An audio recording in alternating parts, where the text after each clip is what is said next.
was 7 years ago that our very first Electron rocket was ready on the pad at Rocket Lab Launch Complex 1, waiting to make its debut launch to space. And standing in its place now is our 50th Electron rocket, ready to make its way to low Earth orbit in just 40 minutes or so. Hello, I'm Muriel Baker, and today I am joining you live from inside our Mission Control Center as we celebrate our 50th liftoff with the very people who design, build, test, and launch our Electron rocket. Bonjour aussi et bienvenue to our launch customer today, Kinéis, an Internet of Things company from France. Today's mission is called No Time Toulouse, in a nod to the name of their home city. And liftoff this morning is set for just after 6 a.m., 6:13 local time and 6:13 UTC. This mission is a special one for our team as it's our 50th Electron launch since our very first mission in May 2017. Now, Electron has been a record-breaking rocket since its debut by being the world's first carbon composite orbital rocket, as well as the first rocket powered by 3D printed engines and electric pumps instead of traditional gas turbines. And with this 50th liftoff, we are set to break another record because Electron has reached 50 launches faster than any other commercially developed rocket in history.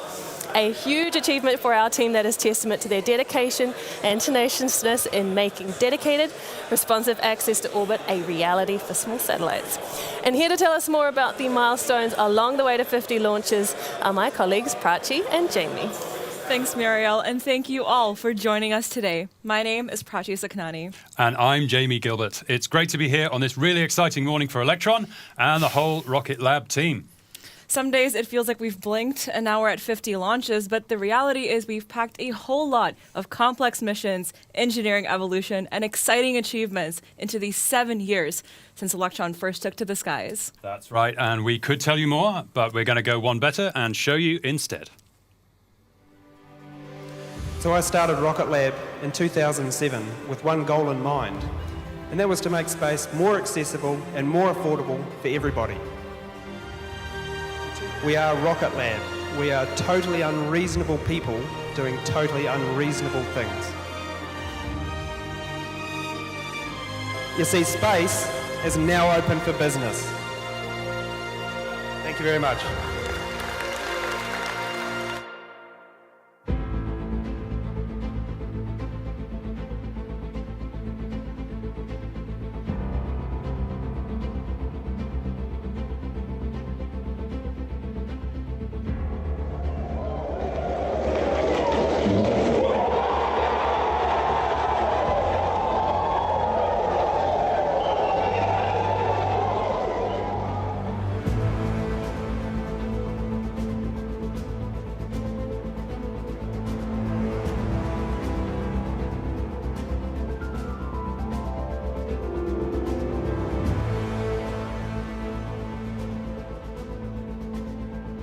So with that, I think really there's only one more thing to do, and that's cut the ribbon and declare this launch site open.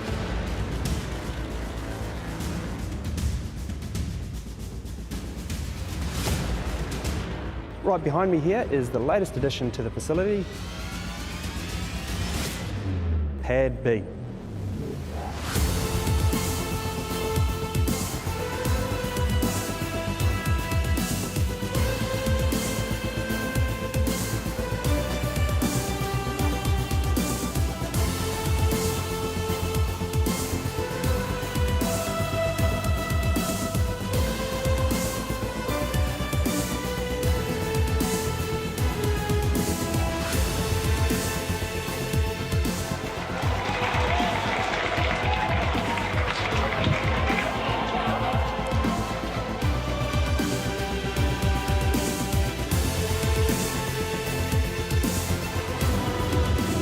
Liftoff of Electron from Launch Complex 2, leaving US soil for the first time and on its way to space up and over the Atlantic Ocean.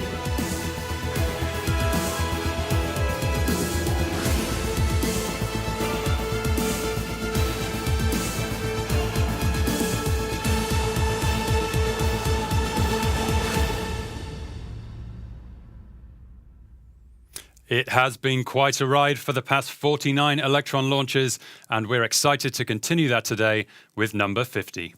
Now, before we get into the details for today's payload, it is time to check in with our operators on console and mission control for one of the final pre-launch polls.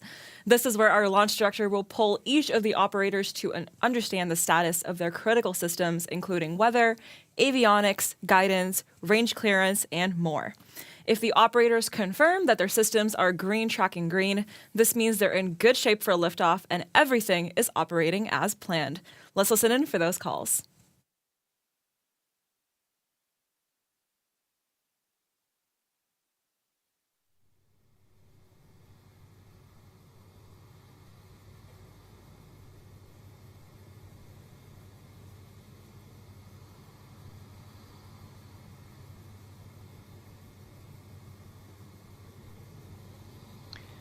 All stations LD on mission, proceeding with the status poll for launch sequence. Standby for poll for current and expected status for launch. Report green or red, tracking green or red for launch. Stage. Stage is green, tracking green. Avionics. Avionics is green, tracking green. GNC. GNC is green, tracking green. VCON. VCON is green, tracking green. T1. T1 is green, tracking green. GC. GC is green, tracking green. PLS. PLS is green, tracking green. RSO. RSO is green, tracking green. MET. MET is green, tracking green. MM. MM is green, tracking green. All right, thank you all. And MET, LD on mission. MET. Can you please provide a weather brief for T0? Okay, so that shower we've been monitoring on the radar continues to move towards LC1, but it is weakening and the leading edge is dissipating. So we're looking at even later, more like 6:30 before it starts to affect LC1. POV remains 30%. Copy, thank you, Matt.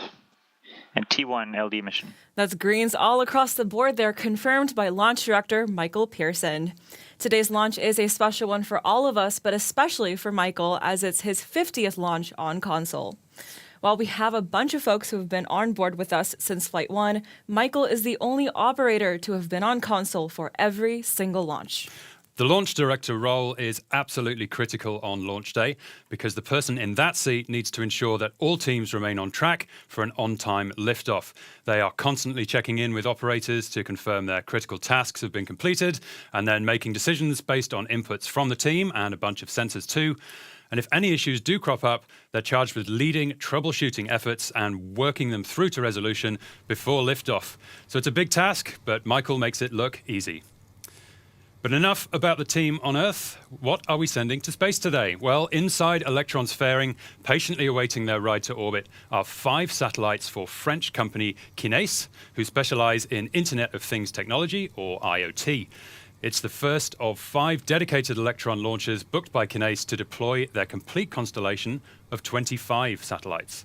What this constellation aims to do is connect IoT-enabled devices anywhere in the world and enable them to transmit data to users in near real time. Each of the satellites is what we call a 16U platform, so a bit bigger than a toaster, plus a cool antenna too, which weighs around 30 kilograms. And this means the total payload mass for today's Electron launch is around 150 kilograms, or about 308 pounds. So let's hear more from the team at Kinéis. Kinéis is a French company based in Toulouse. We are a satellite operator and a global connectivity provider dedicated to the Internet of Things. Mountains, oceans, deserts. 85% of our planet has no network coverage. In 2020, we raised a large amount of 100 million euros to address this global issue. Today, we are following through and will deploy a constellation of 25 nanosatellites that will enable us to connect to a multitude of objects anywhere on the planet in near real time. We are convinced that this transmission of information made possible by satellite connectivity will enable us to respond to crucial challenges for mankind, its activities, and its environments. On the environmental front, for example, Kinéis connectivity can detect a fire outbreak in less than 15 minutes, thus considerably reducing the extent of the outbreak and reducing the loss of property and human life. The same goes for monitoring water levels to prevent flooding and use this dwindling resource. The applications are endless, whether for locating, monitoring, or alerting. Since the creation of Kinéis in 2018, our teams have been working with this objective in mind. Our 25 nanosatellites that weigh only 28 kilograms are real technological gems. The retractable UHF antenna, for example, can hear a bird sing within a rock concert 650 kilometers from the Earth. We fitted them with thrusters to ensure they stay on track for their mission. Some even carry children's drawings. That's amazing. At the same time, we have deployed many ground stations worldwide and have a sovereign infrastructure to guarantee data transmission to our clients. Today marks a significant milestone for Kinéis. Rocket Lab will launch our first 5 satellites, which have been meticulously placed with millimeter-level precision under the fairing. Soon, it will be possible to locate and monitor various objects across the globe that address fundamental issues in our society. We can't wait to see the first steps toward our constellation. Thanks, everyone. Thanks to all teams.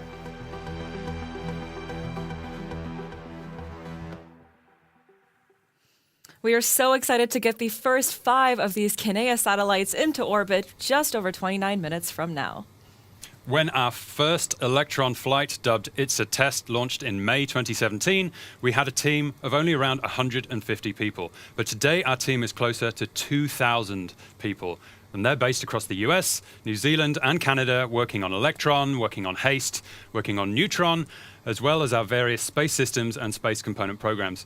So it seemed like a good time to catch up with some of the folks who've been with us throughout that rapid evolution, not only to hear about what that first launch felt like, but also what has changed since. I've been on console for every single launch since Flight 1. I don't know if that means I'm crazy or what, but I mean, how can you miss them? They're exciting and they're, stressful, but the reward is immeasurable.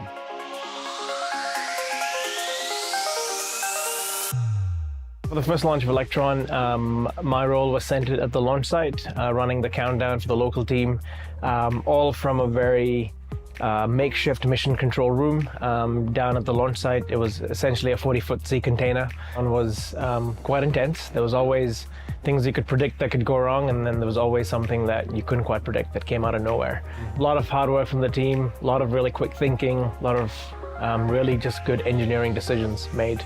As you could sort of went through the launch procedures on the day, you could tell we were getting better and closer every time. Once it finally lifted off the pad, I think the first thing I felt was this huge sense of relief.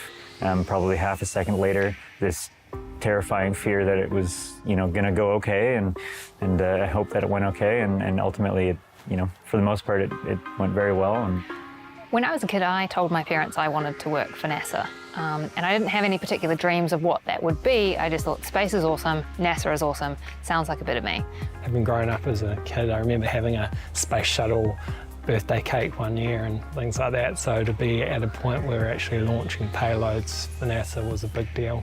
Hard to pick a favorite mission. I think each one has its own story to tell. Flight 1's obviously special because it went from a dream to some hard work to reality. So that was really cool to see. But I think all our major milestone missions for government customers have been really impressive to pull off. I think my favorite mission is still number 4. So that was the NASA Lana mission we did. Definitely some of our recovery missions. There's a really special feeling watching a rocket go to space, but watching it come back under a parachute and splash down gently in the ocean. That's pretty wild as well. The moon mission has been a highlight. Probably the capstone mission. That mission required us to fundamentally change some of our main products like the LOX pump, the Caro pump, our injectors, and just being part of the team that made the smallest rocket reach the moon is the coolest thing ever, right? Can't pick just one, so I'll have to pick 2, and that would be the 2 NASA Tropics missions that we did last year. I think I just loved the purpose of that mission and what those satellites were aiming to do, and it was so exciting to be working with NASA and MIT Lincoln Labs And on top of that one, I didn't manage this mission, but I think the first mission from LC2. Flight 33, which was our first launch from LC2. That was years of work, you know, from a ton of people to make that happen. All of the hard work that we've put in to launch Electron from New Zealand, bringing that to a new continent, and having new challenges and getting to all work together to achieve this goal, which was like such a huge goal for so long for this company. I'll never forget how much work that was, but how rewarding it was too. I think my favorite mission name's got to probably be Baby Come Back, mostly because it got stuck in my head the entire time we were doing that launch campaign. Baby come back. Any kind of fool could be. I think one of the main reasons for success has been the company culture. As we grew, we've always maintained this effort to keep the culture. And I mean, if you look anywhere here, everything looks high quality, everything looks beautiful. This sets the culture. Rocket Lab has a very unique camaraderie, and I think it's important to be able to go out to different sites, to New Zealand, to the US, to Wallops and so on. You have different cultures, different people combining ideas. On top of that, Rocket Lab also allows you to take about as much responsibility as you can, right? So like the more responsibility you want, the more you can get as long as you kind of continue to produce. And I find that to be a very unique combination. The barrier to entry is so high, it is a very tough challenge, and we had the right people at the right time at the right place to make it happen. Everyone is harder than the next, but that keeps it interesting. So, you know, there's genuinely nothing I'd rather do. I think my message to the foundational Electron team and the team that carries through right now is that, firstly, take a minute to be proud of what we've achieved. I think it's incredible to see what Electron was and is becoming. There's a lot of growth for Electron to continue. We've done things like interplanetary through to suborbital, and it feels like we're kind of, in some ways, just getting started for what Electron can continue to do. So just as we pioneered to bring Electron to market, I think there's just amount of pioneering and development to go moving forward to bring Electron to many other applications. So my name is Cruz Shokura. I'm a vehicle integration technician at Rocket Lab. I have been at Rocket Lab for 3 days. I think it was just by chance that I started, and it was the 50th. Yeah, it'll be my first time seeing a launch this close, so I'm pretty excited.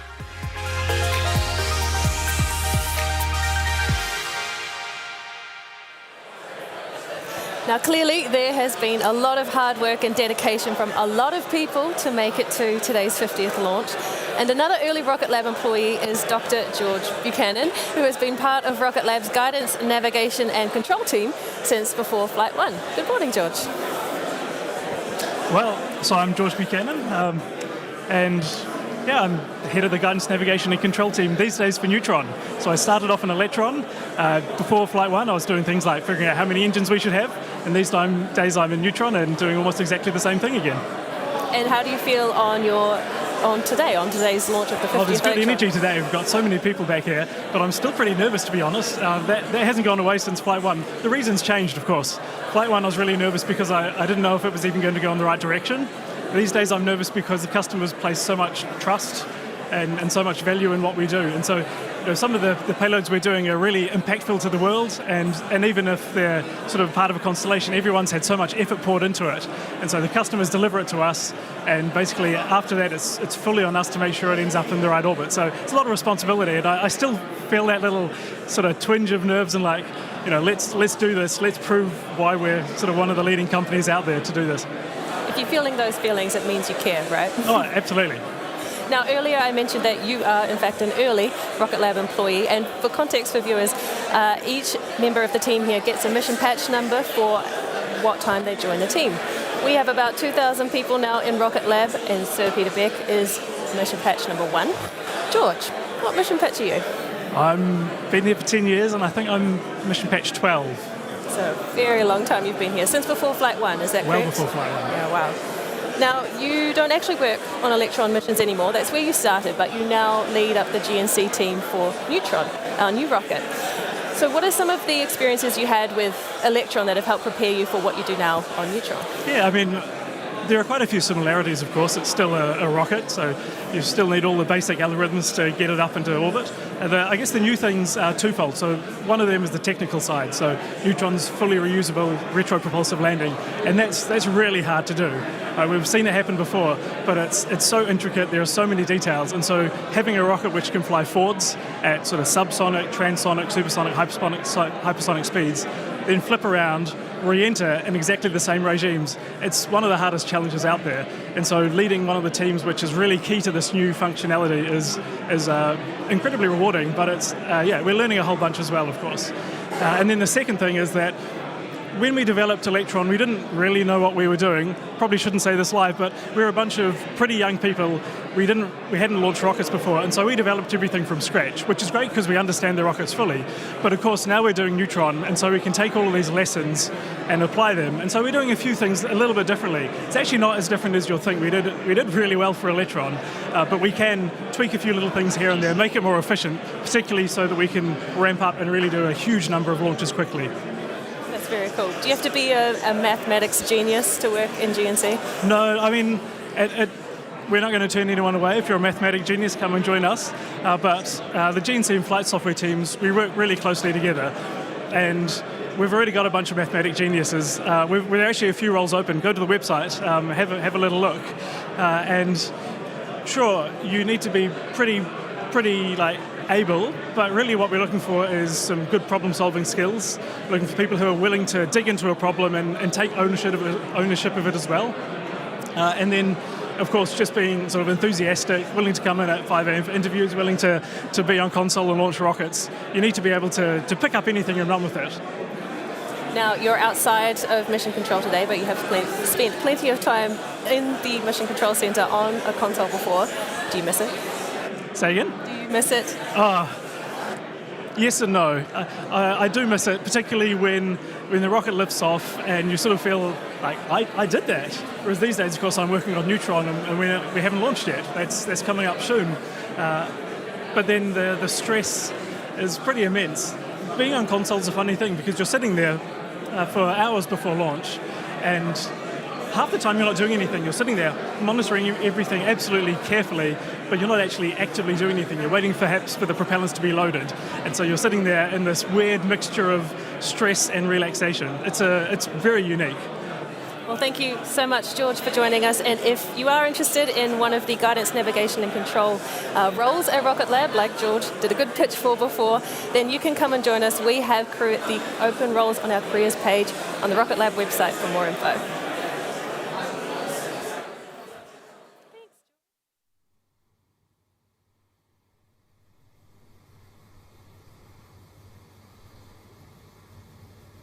Check sequence.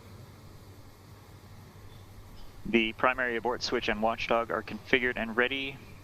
LD SUP, LD mission. LD SUP. Please confirm the secondary abort switch and watchdog are configured and ready. Can confirm.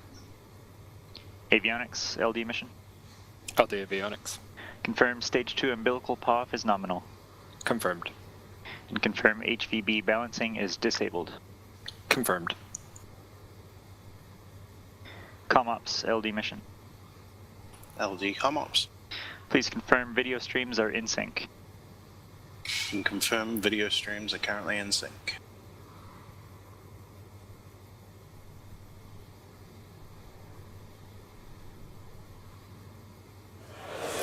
A check-in with the countdown clock, and we are just over 17 minutes to liftoff for today's mission.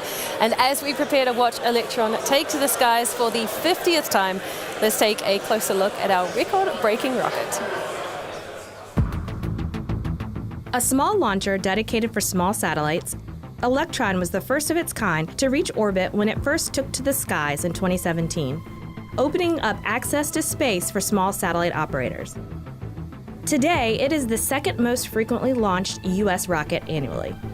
More than 180 satellites have found their home in space across 40 non-Electron missions, launched from Rocket Lab's Launch Complex 1 in Mahia and Launch Complex 2 in Virginia, USA. Designed, manufactured, and launched by Rocket Lab, Electron is a two-stage to orbit launch vehicle powered by liquid oxygen and rocket-grade kerosene. It's the world's first carbon composite orbital launch vehicle, making it strong but still lightweight, and also gives Electron its sleek black look. The rocket is powered by 10 Rutherford engines, 9 at the bottom of the first stage and a 10th space-optimized engine to power the second stage to orbit. The Rutherford engine is the world's first to use an electric pump feed cycle for orbital space travel, making use of the electric motors and batteries to drive its propellant pumps. It's also 3D printed using additive manufacturing processes, another industry first.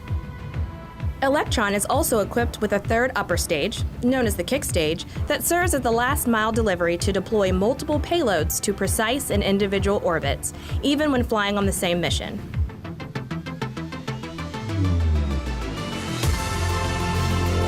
It's to this kick stage that the 5 Kinéis satellites are attached, ready for deployment.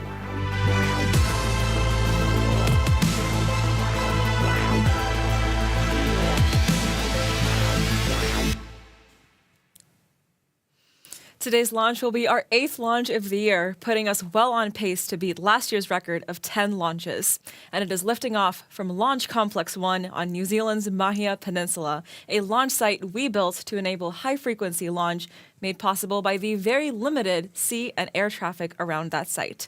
It's the world's first orbital launch site and has played host to 45 of 49 Electron missions to date, with the remaining 4 launches taking place from Launch Complex 2 in Wallops, Virginia. Now, Launch Complex 1 is our highest volume launch site, largely thanks to that minimal air and sea traffic. But crucially, it launches our Electron rocket and nothing else. But over at the NASA Wallops Flight Facility in Virginia, USA, Electron will soon be sharing turf with Neutron. Now, Neutron will have its own dedicated pad at Wallops called Launch Complex 3, and in recent weeks we've reached some key milestones in its construction.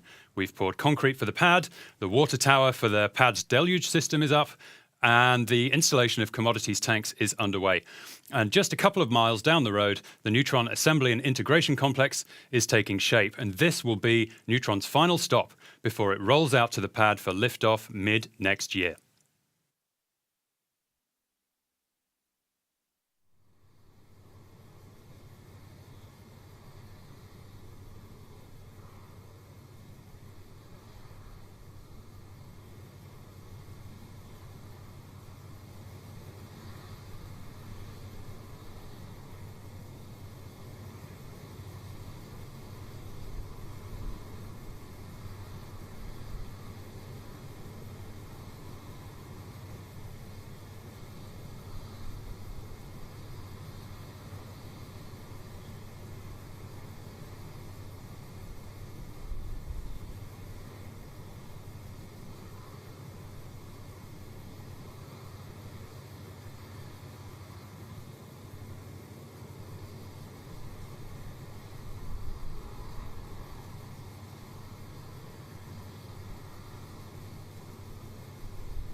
T-minus 12 minutes and all eyes are on Electron.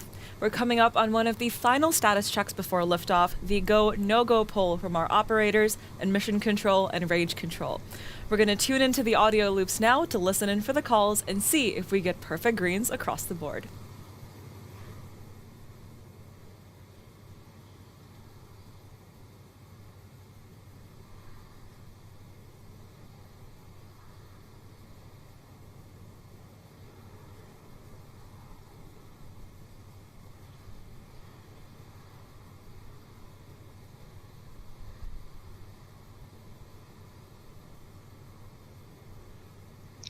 All stations LD on mission, proceeding with the go, no-go sequence.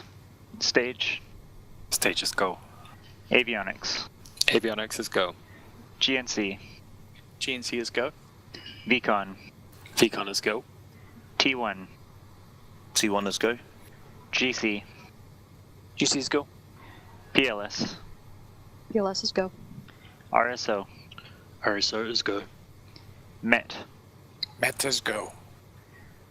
T1. LD T1. Confirming go or no go for launch. T1 is go. MM. MM is go. LD SUP. LD SUP is go. Okay, all stations, the go, no, go sequence is complete. We are T-minus 11 minutes and 3 seconds and counting. We are go for terminal count auto sequence at T-minus 10 minutes. From this time, the 3-word hold procedure is in effect. Just the way we like it, greens all around, and we are go for launch. What you heard there was Launch Director Michael Pearson making the call out that we are proceeding with the planned liftoff at 6:13 a.m. local time, now just less than 10 minutes away. So far, we've heard a lot about Electron, the Kinéis payloads on board today, and the team behind all of our launches, but we haven't heard from the man who started it all. So we caught up with our founder and CEO, Sir Peter Beck, who you may know recently received a knighthood for services to aerospace, business and education. Let's get his take on the road to 50 launches. It shouldn't be forgotten that we weren't the preordained winner of the small launch vehicle race. I can remember, raising capital in Silicon Valley, and the first question that I would always get is, why do you think you can beat Virgin Orbit and Richard Branson?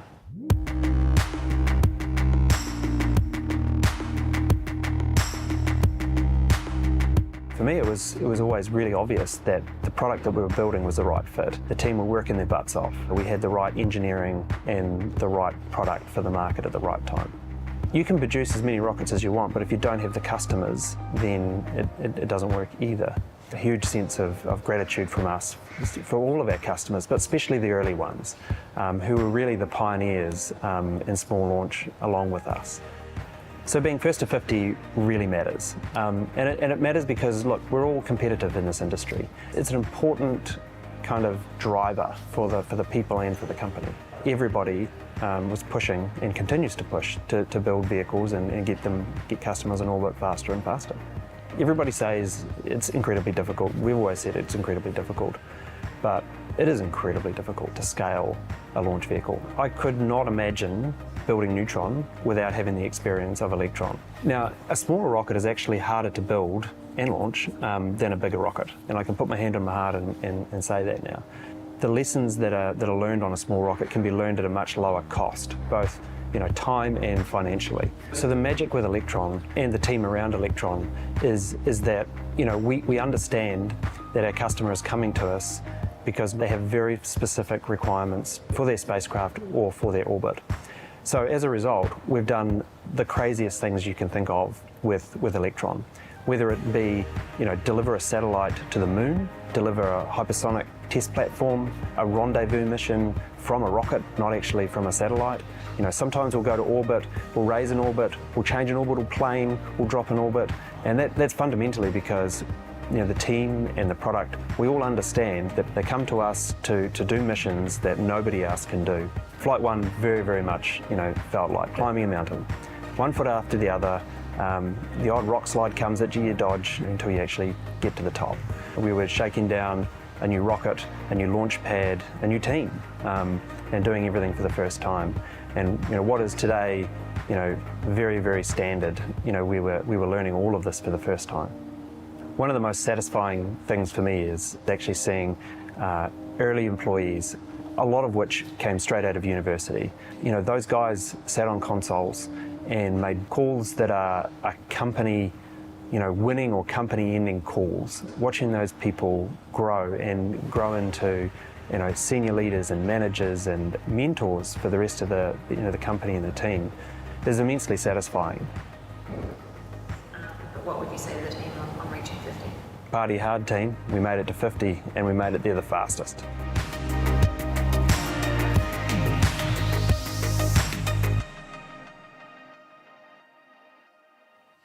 Definitely agree with the sentiment at the end of that video. Congratulations to the Rocket Lab team all around the world. Absolutely, dream team. Now, if you've been following us for the past 49 missions, you'll know all about Electron and exactly what to expect from today's launch sequence. But if you're joining us for the first time, here is what you need to know. Electron is what's known as a small launch vehicle. It stands at 18 meters or 59 feet tall, and it can lift a payload with a mass of up to around 320 kilos or 705 pounds. Today's payload, though, is around half that mass at 150 kilograms, And the rocket is pretty lightweight too. Electron is the world's first orbital-class rocket made from carbon composite material, which is incredibly lightweight for its strength, allowing us to maximize payload capacity, of course, but also giving Electrons their signature black look. Before Electron is fueled, it weighs just 1 ton. But once the tanks are filled with liquid oxygen and kerosene, it weighs more than 12 times that amount.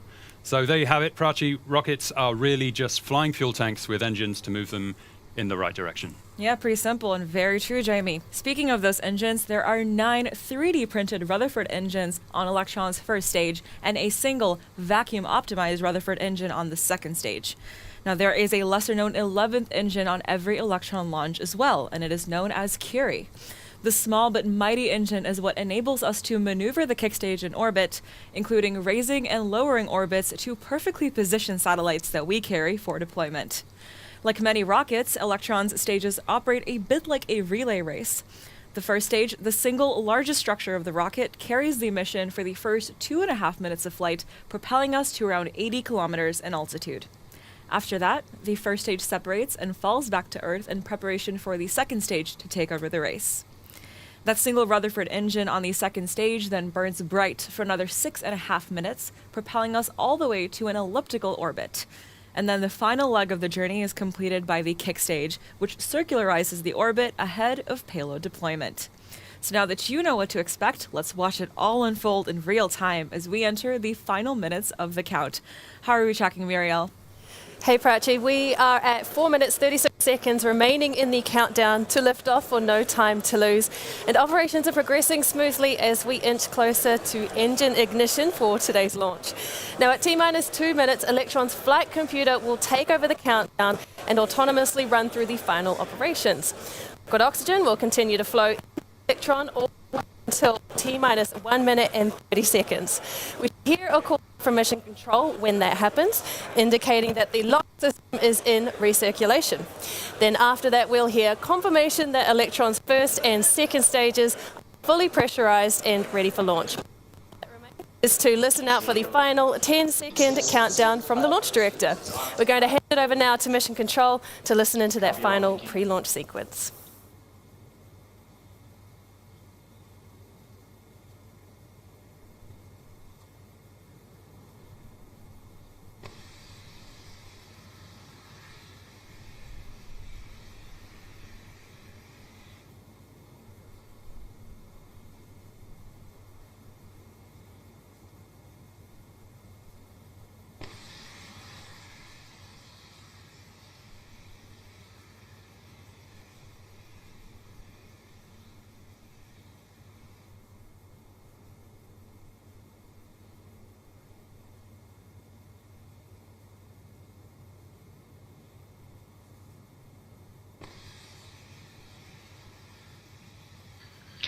All stations LD on mission. From now, there should be no red flags in your critical LCCs.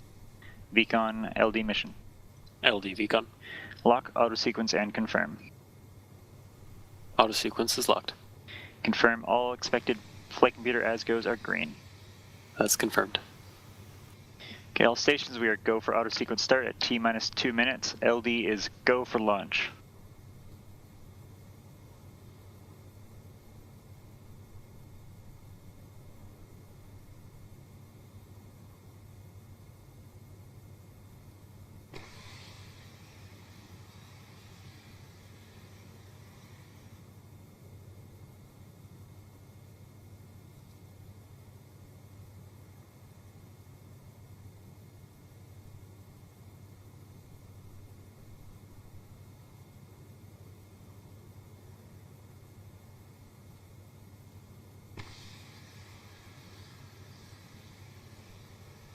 Vehicle is fully on internal power.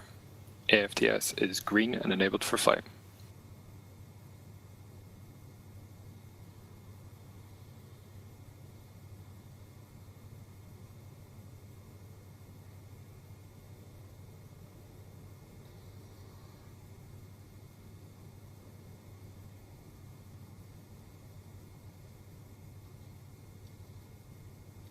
Box load is complete. System is in recirculation.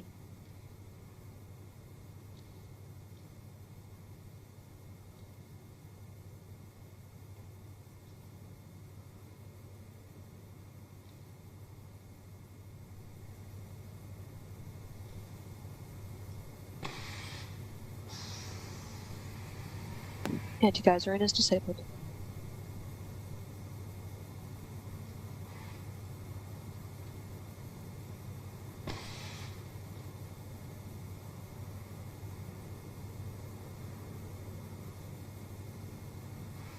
Stage 1 and Stage 2 tanks are pressed for flight. High flow engine purge enabled.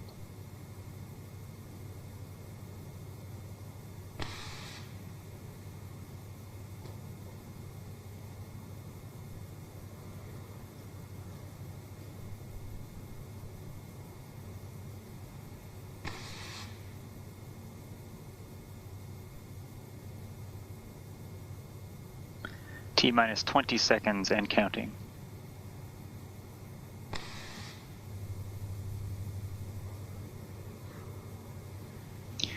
Ten, 9, 8, 7, 6, 5, 4, 3, 2, 1.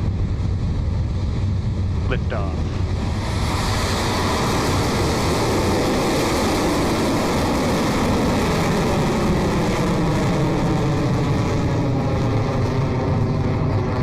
Beginning pitch, over.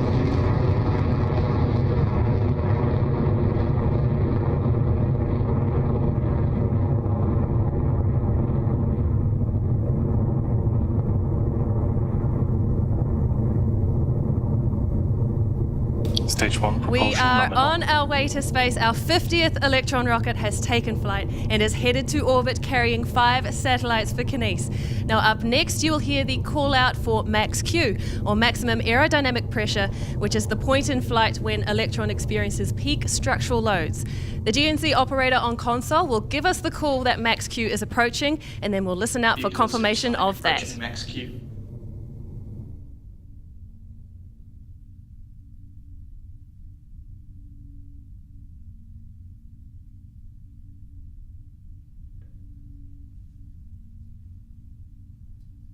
Cleared max Q.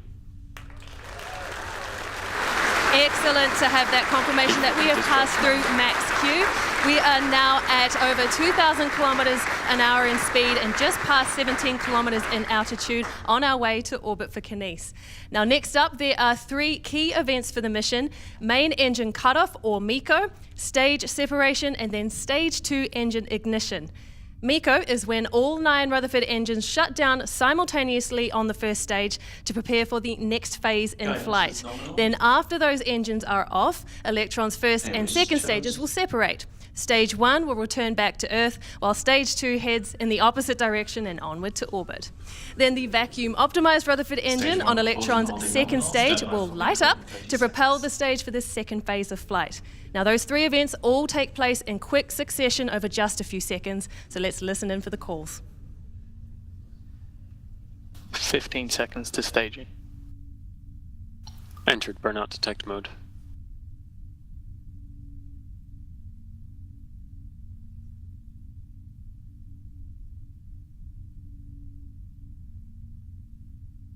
MECO confirmed.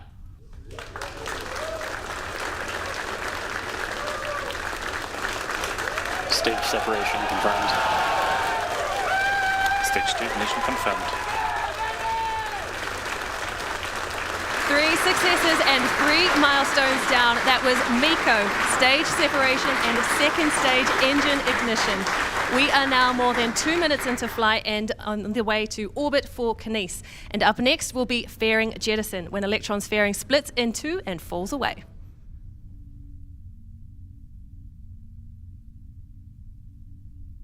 Stage 2 guidance is nominal. Fairing jettison confirmed. And that there was the call out for fairing jettison, in which you also saw on your screen, exposing the payload of Kinéis' 5 satellites to space ahead of their deployment. Electron is traveling at over 8,000 kilometers an hour and at an altitude past 126 kilometers. Just a couple more minutes remaining in this second stage burn. Holding nominal.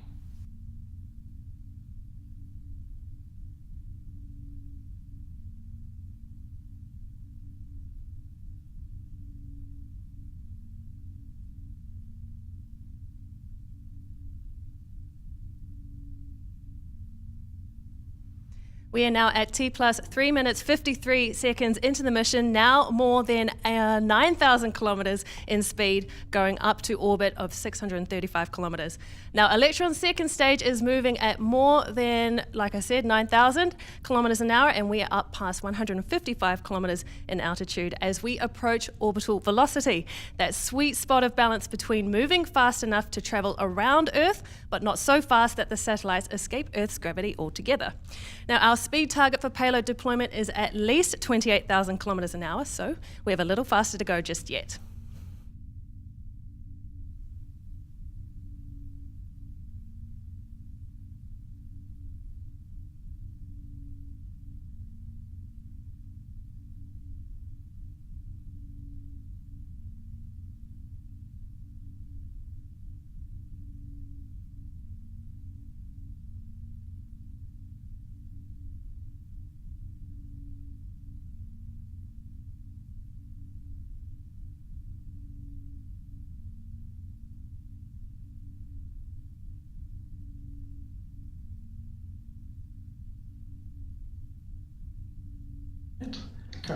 We are still partway through the engine burn on Electron's second stage, and one of the things that sets Electron apart from many other rocket designs is the use of electric pumps in the Rutherford engines. Now, those pumps are powered by batteries, which deplete as the engine draws power throughout the flight. But once we use up all that available energy in one set, we switch to a second set of batteries to complete the mission. And once they're dead, then they're gone, and we lose the batteries to drop the extra weight. Now, this clever little maneuver is referred to as the battery hot swap. Keep an eye on your screen to see those shiny silver batteries eject and fall away, and we should hear the call come from mission control soon. HVB battery discharge nominal approaching hot swap in roughly 30 seconds.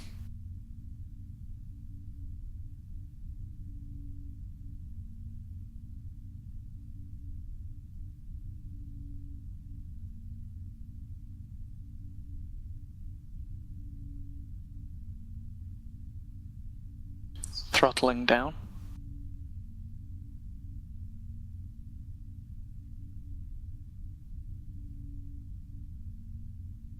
Battery jettison confirmed. Guidance is nominal, 150 seconds remaining. There we go, that was battery hot swap for the second stage Rutherford engine. The mission is continuing nominally at more than 16,000 kilometers an hour and now past 204 kilometers in altitude. And up next, we will have the final phase of stage 2 flight, including SECO, or second engine cutoff, which is then followed by kick stage separation. And this is where the kick stage, which is carrying Kinéis satellites, separates from Electron's second stage. No, the final engine cutoff on stage 2 is coming up now, just shy of 9 minutes into the mission.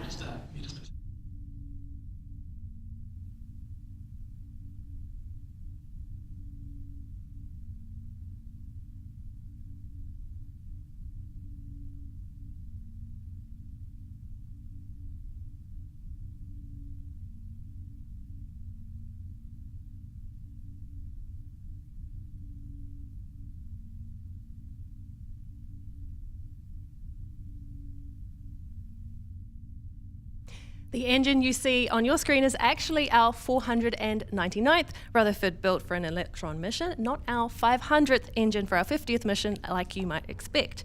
And that is because while each Electron features 10 Rutherford engines, 9 on the first stage and 1 on the second stage, we actually recovered and reflew a Rutherford engine on an Electron mission for the first time in 2023. So today instead marks number 499. Just under a minute.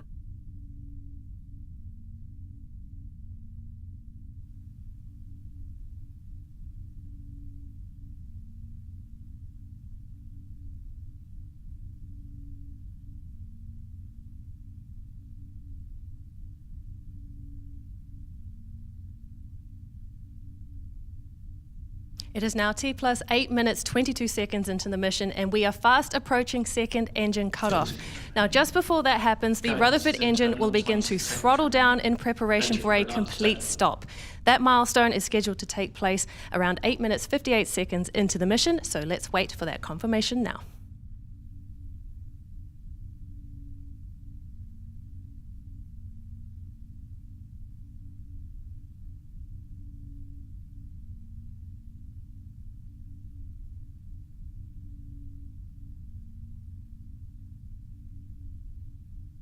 Seco confirmed.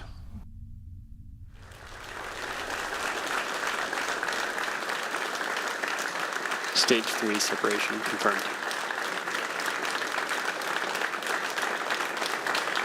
Nominal transfer. Great news there from Mission Control. The second stage engine has now shut down and the kick stage has separated. And that means Kinéis satellites are on the kick stage for a coast phase around Earth. Now, once it has looped back around, the 3D printer Curie engine on the kick stage will ignite twice to complete some final positioning maneuvers before the 5 satellites are deployed to their 653-kilometer circular orbit. All that remains now is to wait for those final Curie circularization burns scheduled at around T plus 52 minutes. Over to Jamie and Prachi to tell us what we can expect from that phase of the mission. Thanks, Muriel. And yes, that's right. We're on the home stretch of our 50th launch. Right now, the kick stage is coasting around Earth in an elliptical orbit, gradually making its way to the apogee, or the point in orbit where the kick stage is furthest from Earth. Once it reaches that point, the Curie engine will ignite for 2 separate burns to raise the kick stage's orbit and circularize it to 650 kilometers above the Earth's surface. Around 1 minute after that final burn, the Kinéis satellites will be deployed in sequence. First will be a single satellite deployed off the top of the kick stage, followed by the remaining 4 satellites deployed in pairs from opposite sides. So while we wait for that, enjoy the relaxing tunes from our good friend Tim Dodd, aka the Everyday Astronaut. We'll see you back here soon.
Welcome back to the launch of No Time Toulouse, our 50th Electron launch. Just about 50 minutes ago, Electron lifted off from Launch Complex 1 in New Zealand, carrying 5 satellites for French IoT company Kinéis. Those satellites are now just minutes away from being deployed to their final orbits. Yes, the Kickstage's Curie engine is performing 2 burns today to position the satellites for precise deployment. The first of those has Curie lighting up to place the Kickstage and Kinéis payloads on a circular path, what we call circularizing the orbit, and this burn lasts for just under 3 minutes. We're approaching ignition for that shortly.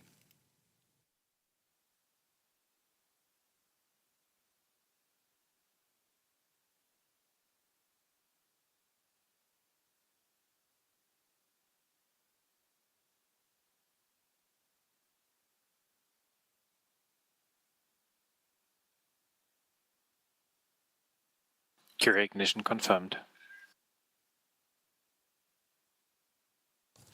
You heard it right there, a successful Curie ignition. This Curie burn will last about 2.5 minutes, rounding out our orbit from its current 650-kilometer apogee. We only have a few more milestones to go in our 50th launch.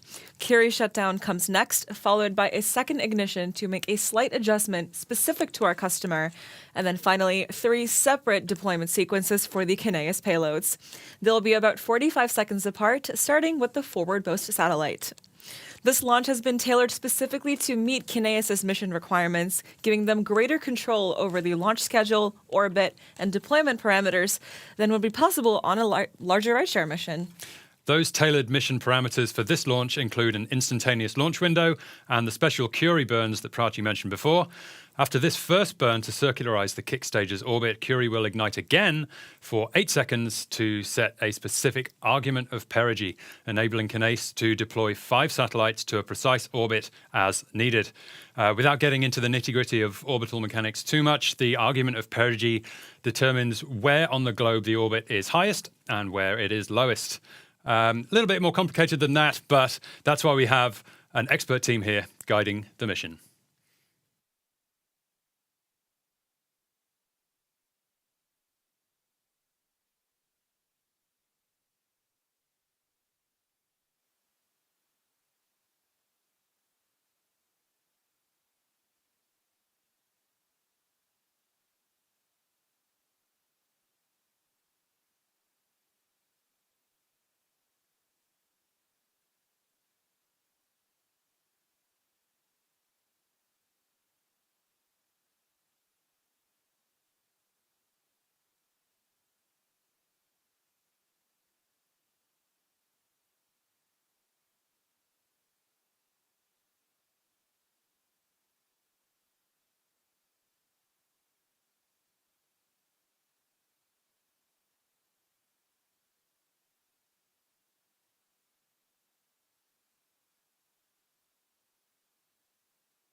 Curie engine cutoff confirmed.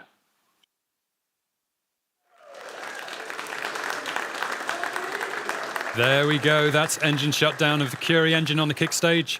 Up next is payload deployment for the first 5 of Kinéis' planned 25-satellite constellation. Each of the satellites is a 16U platform, so somewhere between the size of a toaster and a microwave, we think, and weighs around 30 kilograms, making the total payload mass of today's Electron launch around 150 kilograms. And with that Curie milestone out of the way, Muriel is joined by a pivotal team member in the development of that small but mighty engine. Let's join Muriel in mission control with Simon Moffat. Muriel?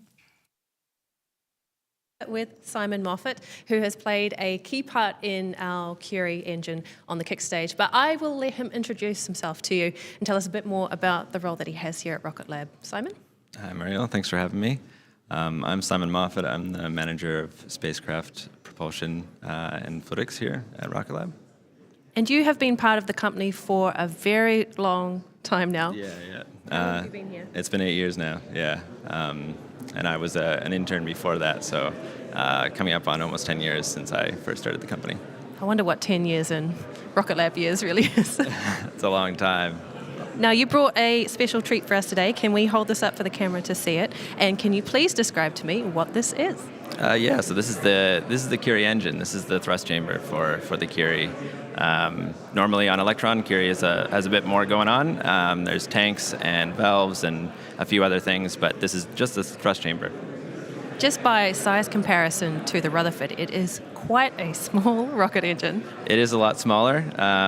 Definitely doesn't pack quite the same punch, but it's quite a precise instrument. Gets us into a very accurate orbit for the payloads. Is there anything special about this this engine in particular? Any sort of nice ways of commemorating it that you have that you might want to tell us about? Leading question there, but yeah. So I mean, both of our engines are named after great scientists, and Marie Curie is quite an inspiration for us. She was an amazing woman, amazing scientist, and on the chamber here, you won't be able to see it in the camera, but it's printed in every chamber. A quote from her, which is, "The way of progress was neither swift nor easy." And that reminds us that even someone who could win 2 Nobel Prizes didn't find everything easy, didn't get everything done quickly. So makes us feel a bit better when things take a bit longer. Kindred spirits, perhaps. Absolutely. Is that printed on every rocket? A rocket engine, pardon me? Yeah, that's right, on every Curie engine. Wow, very cool. Speaking of printed, Curie is a 3D printed engine as well, is that correct? Yeah, both Rutherford and Curie are 3D printed. Makes it a lot easier to make the complicated geometry of the chamber. Can you describe which parts are 3D printed for me, without giving our secrets away, of course? Yeah, absolutely. So the thrust chamber and nozzle are, and then some of the pieces in here are as well. Very nice. Now, Simon, congratulations on launch day, of course, launch 50 for you today. How did that feel, watching that from outside of mission control? It felt amazing. It's a little bit different than Flight 1. I think in Flight 1 we had a lot less visuals on what was going on, a lot less idea of what was going to happen. And definitely we have a lot better understanding of kind of how things are supposed to go, and obviously we're seeing things happen the way they should. Now, you touched on it a little bit beforehand, but you've been here since you were an intern, and you've played a pivotal role in helping to develop not only Electron, but Curie itself. What other projects have you moved on to? How else have you grown during your time at the company? Yeah, I've been really fortunate, actually, to get to do all kinds of different things at Rocket Lab. I even, at one point, did a secondment to the avionics team and worked on the flight termination system. But more recently, moving from the Curie engine and Electron, it's a very obvious progression into our space systems team and the propulsion products for our spacecraft. So more recently, I worked on the Hypercurie engine, and then after that, we've moved over to the ESCAPADE mission, which is a NASA science mission headed to Mars soon. Amazing stuff. Can you describe to me a bit about what the Hypercurie is for those who don't know? So the Hypercurie is kind of the upsized version of Curie, hence the hyper in the name. It's a hypergolic, electrically pumped engine, very high performance. That's what got us, got the capstone payload around the moon. And so, it was a long development program, very hard slog for many people, getting through that. Many new things developed that just haven't really been done before, especially not flown in space. So it was a really rewarding program to work on, and very cool engine to have developed. Did you ever think you were going to help develop a rocket engine that would go to the moon for NASA? Oh, absolutely not, but I feel so fortunate that I've been able to. Wonderful. Now, you talked a little bit about ESCAPADE as well. Can you describe the work that you're doing with that program? Yeah, so the team was working on the propulsion system for the ESCAPADE spacecraft. So there's actually 2 spacecrafts, so we have to build 2 propulsion systems. It's a little bit of a new type of system for us. I won't go into any of the specific details, but it's been a very interesting challenge, and we're very excited to see that lift off when it does. That's going to be an exciting mission when it does launch, right? Absolutely, very exciting. Now, are we recruiting for anybody to help join you to get ESCAPADE to Mars or any of the other missions that we're working on? I appreciate you asking. Yes, we have several open roles right now in the propulsion team on space systems and the rest of space systems, looking for senior engineers and team lead, both in chemical propulsion and in electric propulsion. So, please take a look at the website. And now, folks, you know who to ask for an interview. So thank you so much, Simon, for joining me. Really appreciate your time. Thank you very much, Marielle.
Curie ignition confirmed. And Curie engine cutoff confirmed.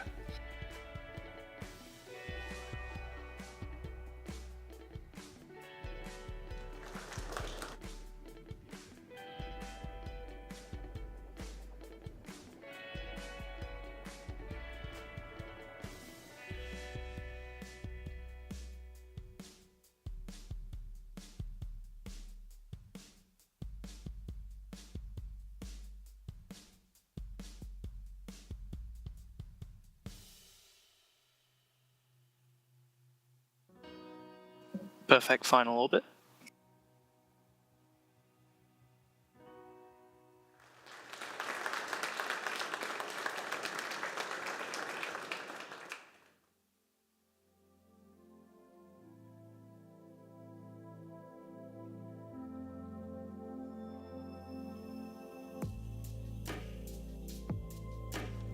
Kinéis 1 deployment confirmed.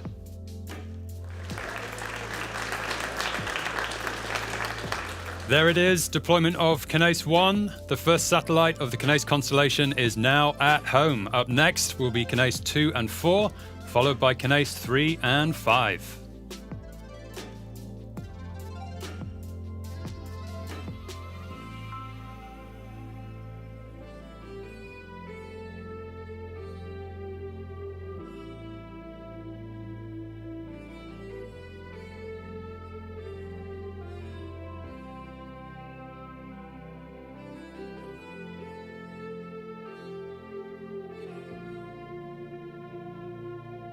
Kinéis 2 and Kinéis 4 deployment confirmed. Swift maneuver there, and Kinéis 2 and 4 are safely in their home in orbit. We're now awaiting confirmation of the final two spacecraft to join their colleagues, starting off the Kinéis IoT constellation.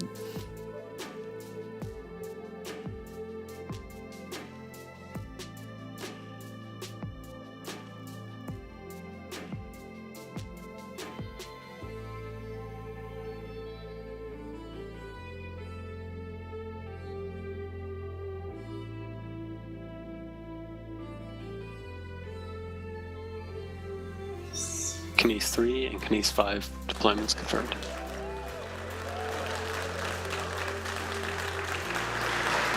Mission success for No Time Toulouse, our 50th Electron launch.